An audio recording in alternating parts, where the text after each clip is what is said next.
The U.S. Senate is expected to vote next week on a rescission package that came from the White House that would take back funding that has already been approved for international aid and public broadcasting.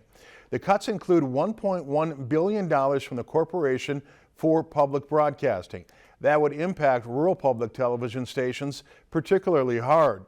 For instance, Lakeland PBS would lose 37% of its overall funding. Yesterday, several Democratic senators, including Minnesota's Amy Klobuchar, spoke on the Senate floor about why they are against the cuts to public broadcasting. And Senator Klobuchar later talked to us about where things stand on a possible vote. You know, it is kind of a jump ball in the Senate, and I know for your viewers that isn't a good answer, but it's a better answer than saying it's going to pass for sure. Because what this does is it rescinds funding that Congress has already set aside.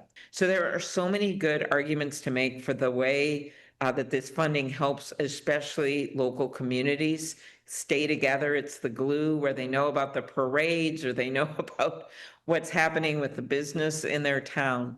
And so that's the case we're making now. And we have had some Republicans in the Senate say they want to find a way to at least carve this out.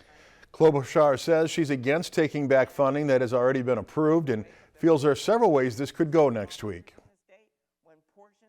This is money that a Republican House and a Democratic Senate came together and had negotiations with strong support on both sides of the aisle and voted for a budget that included these funds. So once you start just saying, hey, we don't like what we did last year, you're basically ruining the independence of a branch of government.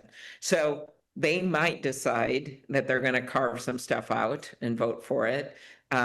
It just depends on what it is. Or we'll just get rid of the whole bill, or they'll pass it. And so right now we are working with Republicans, but this is just taking an agreement that was already made, and certainly at great detriment in a sudden way to the people who are relying on it, in the case that I made on the communities that are going to be affected with suddenly less programming or even no stations of public TV or public radio.